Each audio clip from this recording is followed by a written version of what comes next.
در دوره چورابینی‌های وزارت کارهای داخلی جمهوری تاجیکستان با مقصد بلند برداشتن حس وطندوستی و وطنداری، دوستی و برادری، این گروه جوانان از شهر و ناحیه‌های ولایت مختار کوهستان بدخشان بعد سیاحت شهر دوشنبه و ایزور به ناحیه واسع آمده از یادگاری تاریخی هولبوک قصر شاهان قتلان دیدن نموده با تاریخ این شهر قدیمی نیاگانمان از نزدیک شناس گردیدند. حجره ها، راه ها، قبرهای سفالی که به واسطه آنها آب نوشاکی به حجره ها تقسیم شدند، کانالیزاسیا، سیستم گرمایدهی حجره ها و دیگر بازیاف‌هایی که باستانشناسان از این تپه پیدا نمودند از مدنیت اصلی میانگی هولبوک باقی ماندند.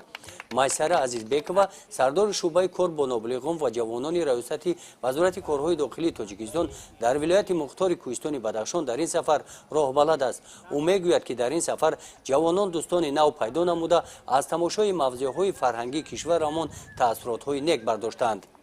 قلعه سور دیدن کردن، در اصولخانه رفتن، در اصولخانه ملی رفتن، در بوغ خانم استود رودکی استود سردین اینی رفتن. انا امروز در کلوب بوستانی سفر بودیم، قلعه هولبوک سفر بودیم. خوب خواستن میکنه جوانان بدخشان با دوستان قتلانی و اسوری پیدا کردن. در این سفر جوانان بدخشانی از آثارخانه هولبوک دیده نمودند.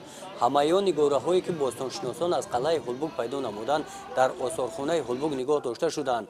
از روی این بازیافت باستانشناسان معین نمودند که در عصرهای میانه هولبوک یکی از مرکزهای مهم اقتصادی، سیاسی و علم و فرهنگ در آسیای میانه مقامی مخصوص داشته است.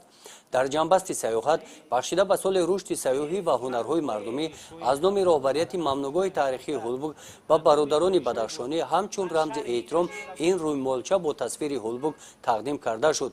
در نوبت خود جوانان بدخشان همچون رمز دوستی و برادری تاقی بدخشانی را تحفه کردند. گزارش خواجه نظریف خدای نظر ظهورов از ناحیه واسع برای برنامه اطلاعاتی نوید.